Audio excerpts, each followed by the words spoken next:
Bismillah, alhamdulillah, wassalatu wassalamu ala rasulillah. Assalamualaikum warahmatullahi wabarakatuh. Sabi po ni Allah, Innama yuwaffas sabiruna ajrahum bighairi hisab. Katotohanan, ibibigay sa mga tunay na nagtitiis ang kanilang gantimpala ng walang limit. Allahu Akbar. Napakinggan mo yun, kapatid? Walang limit ang reward, ang gantimpala. Para kanino? Sa mga tunay na nagtitiis na alipin ni Allah subhanahu wa ta'ala.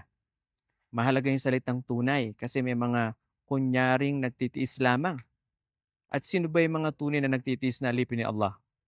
Sila na sa unang bagsak ng pagsubok ay isinusuko na ang kanilang sarili sa nag-iisang tagapaglikha. Hindi yung, Diyos ko, bakit ako pa? Bakit anak ko pa? Bakit negosyo ko pa? Hindi yan tunay na nagtitiis. Kunya-kunyari lang yan nagtitiis. At alam mo, kapatid, madalas kong hinahalimbawa dito yung kapag nag-grocery ka, di ba, may push cart. Ilagay mo na lahat ng gusto mong items dyan sa grocery. Pagkatapos ang kapupunta, doon sa cashier, di po ba?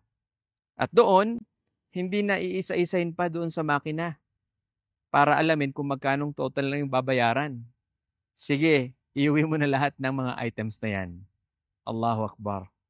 Tignan mo yan, sa araw ng paghukom, sa huling araw, na ang maghuhusga sa atin ang makatarungang si Allah subhanahu wa ta'ala.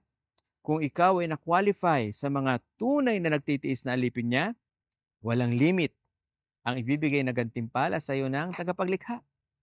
Kaya halina mga kapatid, sanayin natin sa ating mga sarili ang maging matiising alipin ng nag-iisang tagapaglikha na si Allah subhanahu wa ta'ala. Assalamualaikum warahmatullahi wabarakatuh.